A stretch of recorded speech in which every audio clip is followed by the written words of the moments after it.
Maintenant, quand on fait la collecte auprès des intervenants, on est aussi capable d'écrire les difficultés de fonctionnement qui sont notées chez l'enfant pendant l'évaluation et l'orientation. Et donc, là, je vous ai rapporté pas toutes les difficultés qu'on a mesurées, mais celles qui étaient les plus fréquentes là, sur l'ensemble des enfants 0-17 ans. Donc, ce qu'on voit, ce qu'on voit, par exemple, la difficulté la plus fréquente, c'est les difficultés scolaires, la ligne en rose. Ça représentait 36% des cas fondés en 2008 et par contre, c'est en diminution. Ça représentait 31% des cas fondés en 2014. On voit la ligne en bleu là, qui est en forte hausse. Les fameux diagnostics de TDAH, donc 30, ça représentait 33% des cas fondés en 2014, en forte augmentation. Les problèmes de dépression, anxiété, repli sur soi sont en augmentation, puis sont parmi les plus fréquents aussi. C'est la ligne que vous voyez en lilas. Donc, c'était 31% des cas fondés en 2014.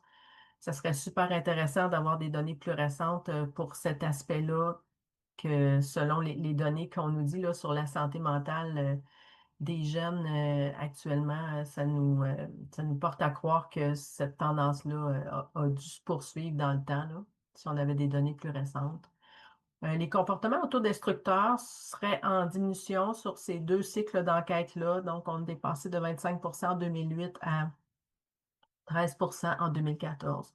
Donc, ça vous donne une idée là, des types de difficultés de fonctionnement qui sont les plus souvent observés par les intervenants en protection de la jeunesse et qui concernent les enfants qui ont des faits fondés à leur dossier. Maintenant, j'ai fait un petit exercice pour vous montrer un petit peu comment on peut forer ces données-là un petit peu plus pour décrire les besoins des familles qui sont connus par la DPJ. Alors, j'ai pris les enfants 0-5 ans qui avaient une évaluation sécurité et développement compromis, donc les cas fondés pour qui le DPJ a dû intervenir avec une prise en charge et une application de mesures. J'ai pris ces enfants-là en 2014, donc ceux qui sont rentrés là, dans notre cycle 2014, et j'ai regardé quelles étaient les difficultés de fonctionnement les plus fréquentes chez ces tout petits-là en 2014. Et ce qui ressort, c'est les problèmes d'attachement qui touchaient 19% des tout-petits, avec les tout-petits SDC, sécurité et développement compromis. Ensuite, les difficultés d'apprentissage, difficultés scolaires qui représentaient 14%.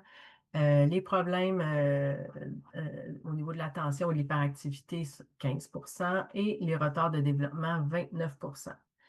Donc, si on prend les deux types de difficultés les plus fréquentes, là, en commençant par l'attachement, ben, on a regardé parmi ces 19%-là d'enfants qui ont un problème d'attachement noté par l'intervenant, est-ce qu'il y a aussi des problèmes chez les figures parentales de ces enfants-là? Donc, ce que vous voyez dans le graphique de droite, ce sont les difficultés parentales les plus fréquemment observées chez les parents des enfants qui ont un problème d'attachement. Et ce qu'on voit, c'est que lorsque ces enfants-là ont un problème d'attachement, le parent aussi sont nombreux à présenter des difficultés, les plus fréquentes étant la présence de violence conjugale, le manque de soutien social et les problèmes de consommation et de santé mentale qui représentent à peu près la moitié là, des enfants de ces parents, des parents de ces enfants-là, pardon. Et puis si on regarde maintenant, on a fait la même chose, mais auprès des enfants qui avaient un retard de développement, bon, on voit que là aussi, les parents, ils sont nombreux à avoir des parents qui ont aussi des difficultés. Le manque de soutien social dans 61% des cas, euh, des problèmes de santé mentale dans 54% des cas, donc vraiment des situations où, euh, euh, où il y a des difficultés là, de diverses natures sur plusieurs membres de la famille. Ensuite, on s'est intéressé à regarder un peu ce que je vous présente là. C'est juste pour le cycle 2014 qu'on a fait l'exercice. On a examiné parmi les cas fondés, pardon, parmi les enfants évalués. Donc, tout ce qui entre à l'évaluation. On a regardé un peu le caractère urgent ou pas euh, de la situation. Et là, ce qu'on a considéré comme urgent, c'est la petite pointe en plus foncé que vous voyez. On a regroupé là-dedans les enfants, soit les enfants avec négligence fondée qui ont moins de 4 ans, soit les enfants en abus sexuels, tout âge confondu, soit les enfants en abus physique moins de 4 ans, ou soit les enfants qui ont eu des blessures avec des soins requis, tout âge confondu. Alors, tout ce petit groupe-là représente, dans le fond, 11% des cas évalués et tout le reste, ce sont des cas qu'on peut considérer comme moins urgents. Donc, ça fait ressortir un peu là, toute l'importance des situations de grande vulnérabilité qui sont signalées, évaluées en protection de la jeunesse, mais qui ne nécessitent pas une prise en charge urgente et une menace directe à la sécurité là, et imminente là, pour la sécurité de l'enfant. Donc, ça fait le tour des résultats que je voulais vous présenter. J'ai quelques diapos aussi sur lesquels là, j'aimerais faire ressortir certaines pistes d'interprétation, certaines hypothèses que nous avons, puis peut-être aussi pouvoir échanger à la fin de tout ça avec vous si vous avez d'autres hypothèses ou ce que vous en pensez. Mais une des premières choses qu'on retient, c'est l'augmentation qui est vraiment généralisée des taux, que ce soit les taux d'enfants évalués globalement, ceux qui sont évalués avec des faits fondés ou ceux qui sont évalués avec sécurité et développement compromis.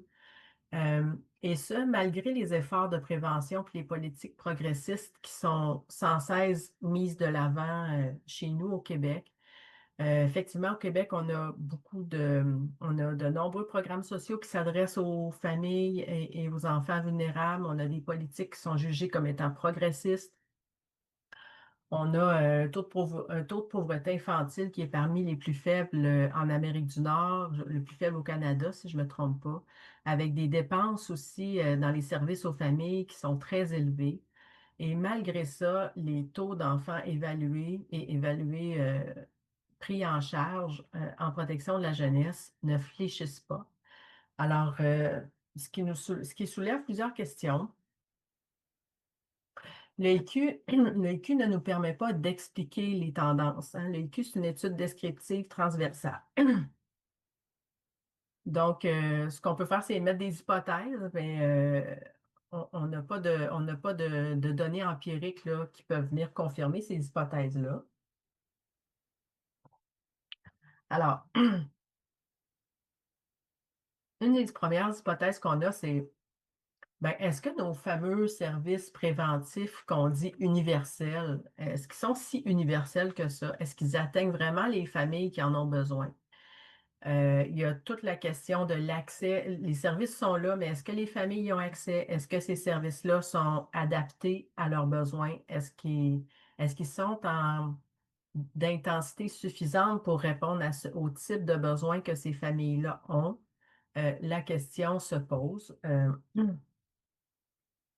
Une autre hypothèse qu'on peut avoir, c'est que peut-être aussi que l'exposition aux services préventifs, c'est peut-être parce qu'on a tout un réseau euh, préventif important que finalement, les familles sont plus exposées à la surveillance des services de première ligne et donc à la probabilité qu'une situation soit détectée et signalée par les professionnels du réseau de la première ligne.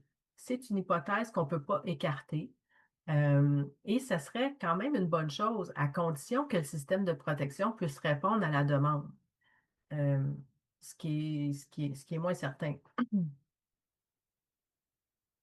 Une autre hypothèse, peut-être aussi que les professionnels, peut-être que parmi les professionnels du réseau de la santé et des services sociaux, mais dans les écoles aussi, donc tous les professionnels qui signalent, il y a peut-être une plus grande propension au signalement parmi ces professionnels-là. Ce que nos données tendent à confirmer là, avec, si vous vous souvenez du graphique avec l'augmentation là, des taux de signalement qui sont faits par des taux d'enfants évalués dont le signalement est fait par des professionnels. Mmh.